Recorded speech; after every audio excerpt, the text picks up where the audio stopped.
मुलांचा सध्या सर्वात मोठा जो प्रॉब्लेम आहे, 25 ते 40 वयोगटातली जी मुलं आहेत, ते अनएम्प्लॉयमेंटमुळं काही काम नसल्यामुळं मुलांची लग्न होत नाहीयेत.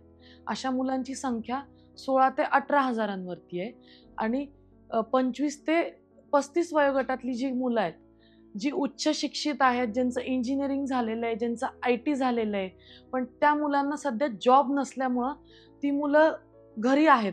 त्यांना कुठल्याही प्रकारची कसलीही संधी आपल्याकडे IT नाहीये किंवा इंडस्ट्री नाहीये, कुठलेच उद्योग व्यवसाय नाहीत. त्यामुळं जॉबलेस मुलांची संख्या हे एक भीषण विषय आपल्या सांगोला तालुक्यात सध्या आहे. भौगोलिक सांगोला तालुक्याला एक वारसा आहे, की जो साऊथ आणि नॉर्थ दोन्हीला कनेक्ट करणारा म्हणजे सोलापूर जिल्हा आणि सांगली जिल्ह्याच्या बॉर्डरवरती. एका साइडनी कर्नाटक राज्य येतं. थोडं पुढे गेलं की आपल्याला तेलंगणा सुद्धा स्टेट जवळ आहे. त्यामुळं कनेक्टिव्हिटीसाठी चांगलं आहे. सध्या आता रस्ता झाल्यामुळे एक कनेक्टिव्हिटी खूप चांगली वाढलेली आहे आपल्या तालुक्यात. त्याचा आपल्याला खूप चांगल्या पद्धतीने फायदा करून घेऊ शकतो आपण. आणि इंडस्ट्रीचा जो विषय आहे, गेले 10 ते 15 वर्ष झालं आबांचं एक स्वप्न आहे की MIDC आपल्या इथं आणायची. MIDC हा कन्सेप्ट आल्यापासून आपल्या तालुक्यात त्याच्यावरती कधी चर्चा झाली नाही किंवा कुठल्याही प्रकारचं त्याच्यावरती भाष्य केलं गेलेलं नाहीये. त्यामुळे तो तसाच मुद्दा बाजूला ठेवून काही वेगळ्या विषयांवरती डायव्हर्ट केलं गेलेलं आहे लोकांना.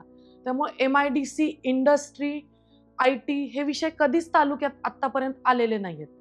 माझ्या ITमध्ये MNC कॉर्पोरेट कंपन्या खूप साऱ्या आहेत, ज्यांच्यासोबत आपलं टाय अप आहे. अशा काही कंपनीज आहेत, की म्हणजे IT म्हणजे for example Chakan MIDC, Talegaon MIDC, Ranjangaon MIDC तिथला जो रश झालेला आहे, त्या कंपन्यांना कुठेतरी बाहेर ते सोल्युशन शोधतायत सध्या, की आम्हाला इथून कुठेतरी बाहेर जायचंय.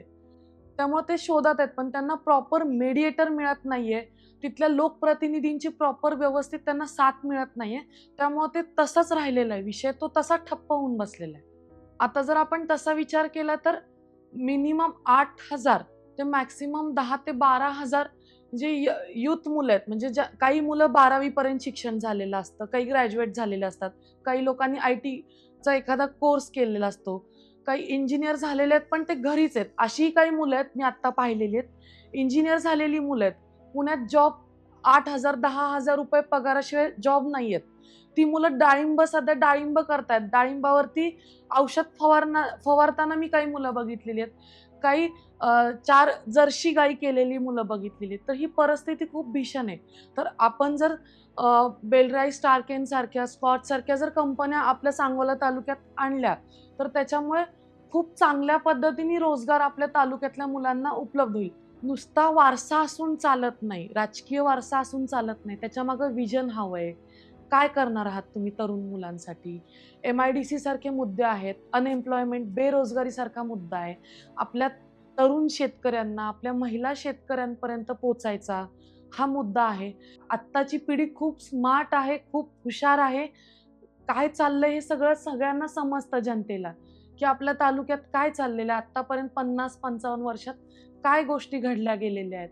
भविष्याचा तुमच्या मुलांचा, लेकरा-बाळांचा विचार करा आणि तुम्ही ह्यातून आबांना एक संधी द्या, अशी मी तुम्हाला विनंती करते.